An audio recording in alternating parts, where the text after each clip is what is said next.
Hello students, welcome to Studyverse. Statement based questions की series में अब हम स्टार्ट कर रहे हैं इलेक्ट्रोकेमिस्ट्री टॉपिक। उसमें हम एनसीईआरटी बेस्ड स्टेटमेंट्स को समझेंगे और आपकी थ्योरी को कवर करेंगे। तो फर्स्ट स्टेटमेंट कह रहा है, if an external opposite potential greater than E cell is applied in the galvanic cell then reaction proceed in opposite direction.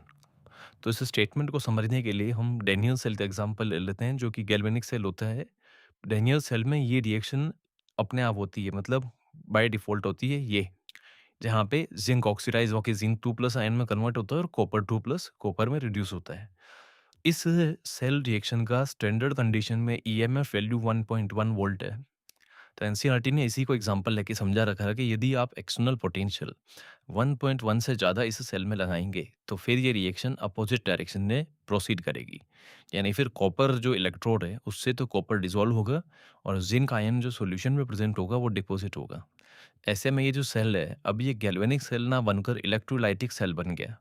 ऐसा इसलिए क्योंकि ये जो रिएक्शन है ये नॉन स्पॉन्टेनियस है। कौन सी वाली? बैकवर्ड डायरेक्शन की। और ये तभी कैरी आउट हो सकती है जब एक्सटर्नल पोटेंशियल लगाया जाए। तो ऐसे में ये सेल क्या बन गया? इलेक्ट्रोलाइटिक। और अगर आप एक्सटर्नल पोटेंशियल 1.1 से कम रखते हैं, इस वैल्यू से कम रखते हैं, तो सेल रिएक्शन फॉरवर्ड डायरेक्शन में चलेगी and in that scenario this will be a galvanic cell.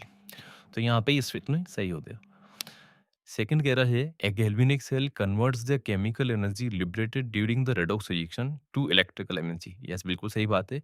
जो गैल्वेनिक सेल होता है उसमें एक स्पॉन्टेनियस रेडॉक्स रिएक्शन अंदर सेल में होती है, और जब रिएक्शन स्पॉन्टेनियस होगी तो वो अपनी गिब्स एनर्जी को रिलीज करेगा।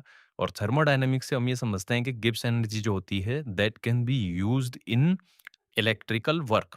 इसका मतलब एक रिएक्शन के दौरान जो एनर्जी लिबरेट हुई है उसे हमने इलेक्ट्रिकल एनर्जी में कन्वर्ट कर दिया, और जो डिवाइस ये काम करती है that is called galvanic cell.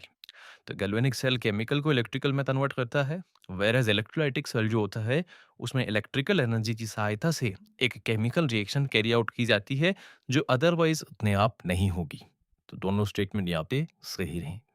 First इसका आंसर आ जाएगा। Thank you.